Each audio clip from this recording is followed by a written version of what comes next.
Hello guys, আসসালামু আলাইকুম। আশা করি সবাই ভালো আছেন। আপনাদের অনেক কমেন্ট পাওয়ার পরেই কিন্তু এই ভিডিওটা বানালাম।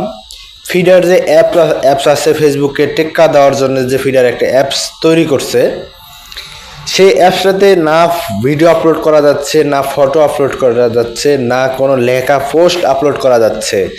তা কী জন্যে আপলোড করা যাচ্ছে না, বিস্তারিত কথাগুলো শুনবেন, বুঝবেন, তাহলে বুঝতে পারবেন কী জন্যে হচ্ছে না ভিডিও, ফটো বা কোনো পোস্ট আপলোড করা হচ্ছে না বা পারতেছেন না কেন।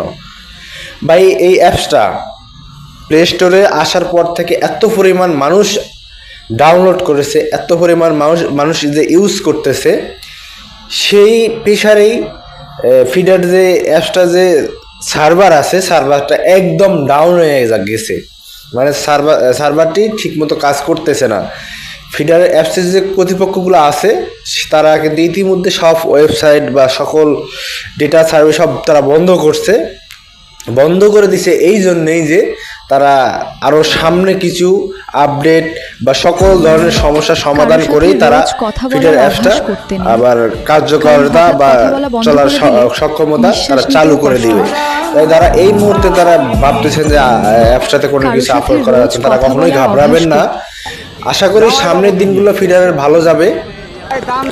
তা ঘাবড়াবেন না, ঘাবড়িয়ে আপনারা ধৈর্য ধরে থাকবেন। ফিডার কিন্তু অফিসিয়াল পেজে বা তাদের একটা এই লেখা পোস্ট করেছে, তারা কি জন্যে তারা ওয়েবসাইটগুলো বন্ধ রাখছে।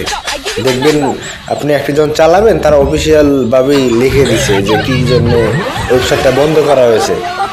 তাই ধৈর্য ধরে কাজ করবেন। আমাদের তো ভাই বাঙালিদের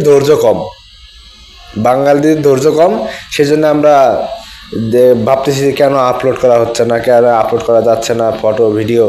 ফিডার কিন্তু ভাই ভিডিও বা ফটো আপলোড করলে প্রচণ্ড পরিমাণে ভিউজ আসতেছে। আশা করি ফেসবুকের চেয়েও